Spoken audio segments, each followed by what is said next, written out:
男人走进伦敦一间高级餐厅，对服务员的招呼置若罔闻。服务员以为遇到了神经病，只好叫餐厅经理过来处理。Excuse me, sir. May I help you? 男人缓缓转过身，嘴里念念有词，接着引爆绑在身上的人肉炸弹。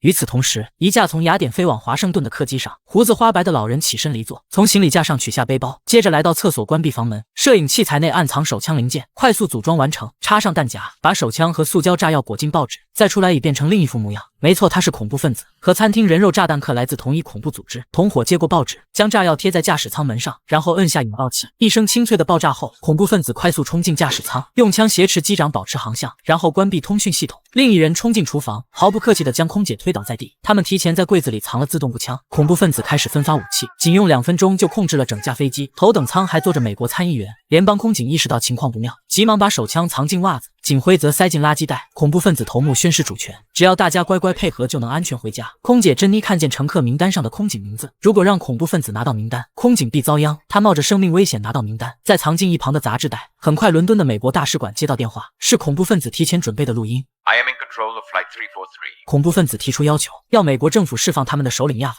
他们会把飞机开往华盛顿，以半数人质交换燃油和5000万美金，等回到自己的国家再释放另一半人质。美国政府的原则是坚决不和恐怖分子谈条件，他们可以先答应要求，等飞机开进机场再派突击队营救人质。军事顾问大卫有另一番见解，根据录音匹配，确认劫持飞机的人是恐怖组织二当家垃圾，这家伙非常极端，是狂热圣战分子。根据资料显示，6个月前一批神经毒气导弹运往德国的途中被劫，调查得知是车臣黑帮所为。反恐部队在崔维斯中校带领下突袭车臣黑帮大本营，结果却扑了个空，毒气弹早已被运走。众所周知，车臣黑帮是亚法所属恐怖组织的主要军火供应商。大卫怀疑毒气导弹已经被买走，拉吉这次劫持飞往华盛顿的客机很有可能是针对美国的一场恐怖袭击，因此不能冒险让飞机进入美国领空。 Are you saying the nerve gas is on board?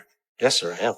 当然这只是推论，没人知道毒气弹是否在飞机上。飞机还有8小时到达华盛顿，现在他们面临2个选择，要么让飞机入境再解救人质，要么在入境前连同400名乘客一起摧毁。就在大家举棋不定时，崔维斯想到一个方法，空军研发出一架高空中转机，可以和战机实现完美对接。如果中转机能和民航客机对接，他们就能神不知鬼不觉地进行突袭。可问题是中转机从未与客机对接，他们能成功吗？崔维斯对此很有把握，他需要6名突击队员、研发工程师以及军事顾问同行，把这次任务命名为鬼影行动。很快一行人来到军事基地，考虑到载重问题，突击队轻装上路，丢掉不必要的行军装备，乘坐战机朝目标飞去。崔维斯开始分配任务，贝克负责与国防部建立通讯，大卫留在战机上和他们保持视讯通信，分析恐怖分子行为有助于行动。一旦找到毒气导弹，就从供氧系统灌安眠药，迷昏所有人后接管客机。突击队身经百战，有说有笑，十分轻松。常坐办公室的大卫恰好相反，其实崔维斯要他同行还有一个目的，上次突袭车臣黑帮的情报就是大卫提供的，结果不仅没有找到导弹，还让他损失1名兄弟。崔维斯对他颇有芥蒂，所以才带他来算是小小惩戒。殊不知大卫才是整个行动成功的关键。很快战机到达客机下方，对其舱门后伸出套筒，工程师率先爬上楼梯，检查闭合状态非常稳定。因为气压的关系，舱门上结了一层薄冰。打开舱门后，客机驾驶舱出现报警信号，机长以为是线路短路，并未在意。一行人爬进机舱，第一步还算顺利，可很快意外就发生了，突然遇上乱流，飞机开始摇摇晃晃，从3万英尺急速下降，导致突击队站立不稳，东倒西歪。他们必须尽快脱离客机，否则必死无疑。关键是1名队员跌进套筒昏迷，根本没办法脱离客机。危急时刻，大卫爬上楼梯，与客机上的队员齐心合力拉上去，而他自己也阴差阳错上了飞机。就在这时，套筒开始撕裂，崔维斯还没来得及登上客机，为了顾全大局，他赶紧关闭舱门保住队友，自己则当场4分5裂，战机也失去控制，跌进万丈深渊。突击队出师不利，还没开始行动就损失2人，拆弹专家也摔断脊椎无法站立。屋漏偏逢连夜雨，客机机长发现底舱故障，准备去电子室查明情况。为了防止他耍花样，拉吉也要跟着去。机长打开盖板，突击队闻声迅速躲避，好在舱口只够1人通行，恐怖分子只在上面监督。机长下来发现地上有碎玻璃，看样子更像是人为导致。就在他疑惑之际，大卫一把拉住机长，示意晋升。队长撕开肩章，露出美国国旗，再看看四周全是美国大兵，机长顿时心领神会。大卫拿给他一块烧焦的电路板，然后爬出去以此蒙混过关。可拉吉似乎心存疑惑，于是蹲下身子朝底下探望。机长早已惊出一身冷汗，所幸拉吉并未发现异常，他才关闭舱门回到驾驶位。当务之急是联络国防部，可检查装备才发现卫星电话还没来得及拿上来，如果国防部不知道他们还活着，就会连同飞机一起摧毁。工程师从未上过战场，他建议和恐怖分子谈判，希望保住小命。大卫很清楚拉吉的为人，这家伙根本没得谈，他们只得另想办法。距离华盛顿将近4小时里程，也就是说他们还有时间。队长决定安装探头，找出敌人位置，关闭电源，用夜视镜突袭。大卫反对这个计划，如果炸弹在飞机上，恐怖分子狗急跳墙，有可能引爆。商议之后，队长改变主意，一边部署一边寻找炸弹。另外，他要知道垃圾长什么样。大卫也不确定，他只见过对方20年前的照片，但他听过那段录音，可以通过声音辨认。突击队分工合作，一人用扫描仪寻找炸弹，队长爬至机舱顶，用电钻钻开顶板，同时一名队员从头等舱底部开钻。当钻头伸出地面，与恐怖分子的脚趾相隔1厘米距离，两人分别将探头伸进机舱，安装收音设备，再把看到的情况汇报给大卫。大卫在电脑上进行标记，把恐怖分子的站位以及武器装备标得一清二楚，但他并没有听见垃圾的声音，只好穿上防弹衣，爬到顶舱亲自观察。队长帮他挂上安全绳，脱掉鞋子避免掉下来发出声响，抓住钢丝绳慢慢往前扭动，这非常考验体力。终于到达第一站，大卫拿起窥视镜观察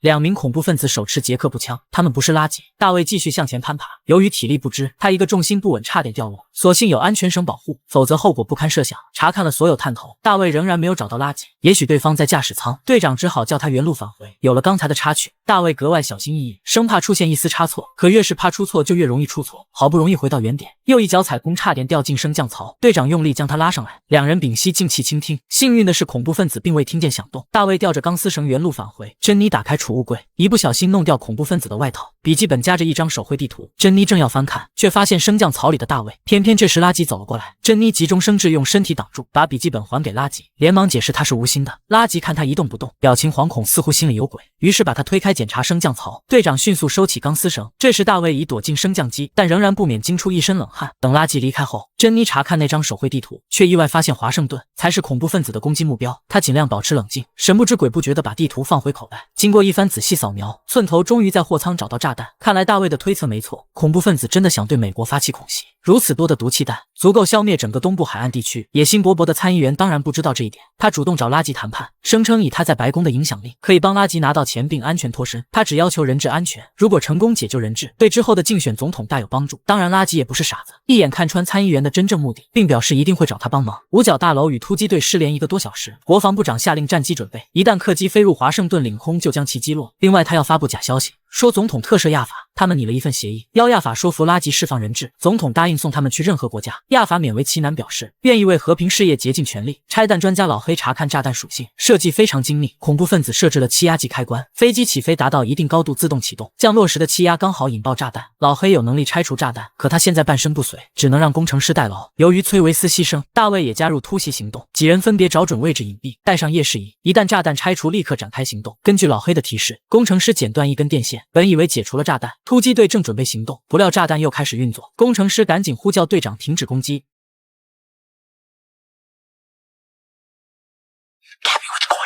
原来是有人在检测引爆装置，这人手里应该握着遥控引爆器。老黑越说越激动，情绪失控，当即昏死过去。工程师以为他领了盒饭，行动不得不暂时终止。大卫返回炸弹处，检查到老黑还有脉搏，他只是暂时昏迷。亚法重获自由，拉吉打来电话确认，亚法按美国政府的要求当说客，要他把飞机开到指定基地释放人质，但拉吉并没有那么做，还有更大的使命在等着他。挂断电话后，所有恐怖分子兴高采烈，为他们的首领获救欢呼呐喊。随后同伙询问拉吉，既然首领获救，是不是应该按计划转飞阿尔及利亚？原来这些恐怖分子还不知道，这次任务是自杀式袭击。大卫监听到谈话内容，看来他们有机可乘。果然不出所料，恐怖分子对拉吉的极端感到害怕，他被仇恨蒙蔽了眼睛，他们不想跟着他送死。拉吉权威受到质疑，抓住手下将其当场射杀。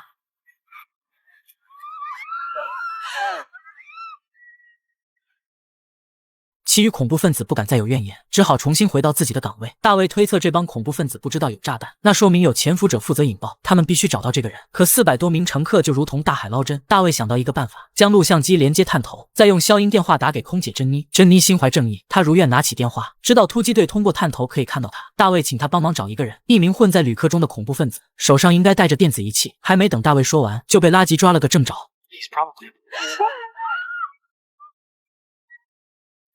拉吉拿起电话接听，当然一举一动都被突击队看在眼里。大卫捂住话筒，屏息静气，没有听见任何声响。拉吉这才放下电话，一转身用枪对着珍妮，但他终究没有扣动扳机，因为他还需要珍妮给他们弄食物。珍妮回到乘客舱，以分发杂志为由挨个查找。一位胖女士患有糖尿病，但她的药不见了。珍妮帮忙找药，却无意间看到邻座男人拿着电子仪器，想必他就是突击队要找的人。珍妮默默记下座位号，然后写在手上，通过摄像头告知大卫。To what, Kay?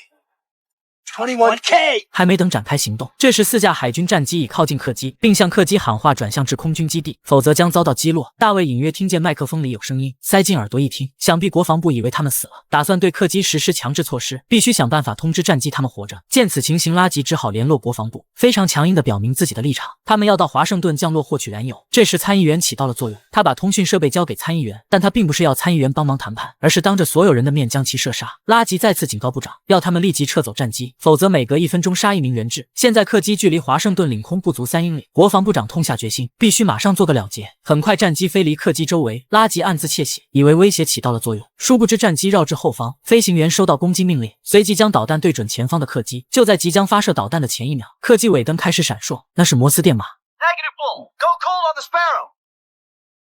突击队用频闪灯的方式向战机传达信息，他们还活着，并要求战机再等10分钟。国防部读取到那是突击队的攻击信号，部长欣喜若狂，当即决定再等10分钟。飞行员收到命令，于是向客机喊话，10分钟后进入美国领空，准许降落至达拉斯机场。大卫知道这是在向他们传达信息，看来还有机会。他再次联络珍妮，要他再帮最后一次忙。珍妮按指示进入升降机，再回来时身后多了个人。大卫换上卫衣，手持武器，刚好遇到上完厕所的空警。珍妮说他是自己人。空警回到座位，准备配合突击队大战恐怖分子。在珍妮的掩护下，大卫一步步接近21排座位。队长用窥视镜观望，只要解除炸弹危机，立刻断电展开偷袭。可人算不如天算，大卫猝不及防，用枪对准目标，才发现根本不是潜伏者。所谓电子设备不过是一盒钻石，既然已经打草惊蛇，大卫赶紧扫视周围寻找潜伏者。最后排的地中海正是他要找的人。眼看身份暴露，潜伏者打开设备想要引爆炸弹。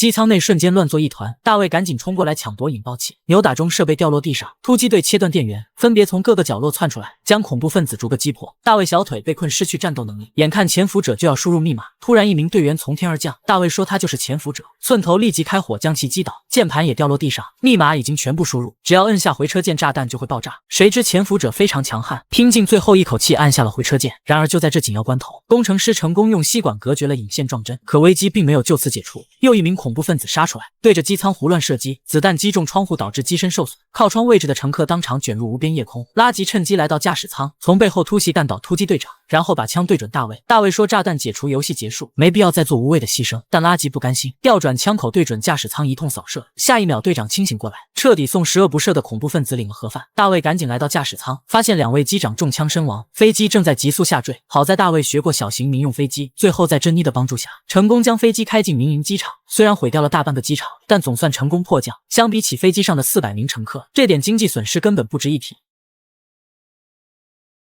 大卫凭着过人胆识，不仅成功解除恐怖危机，最后还抱得黑美人归。2人坐进汽车，从此过上没羞没臊的生活。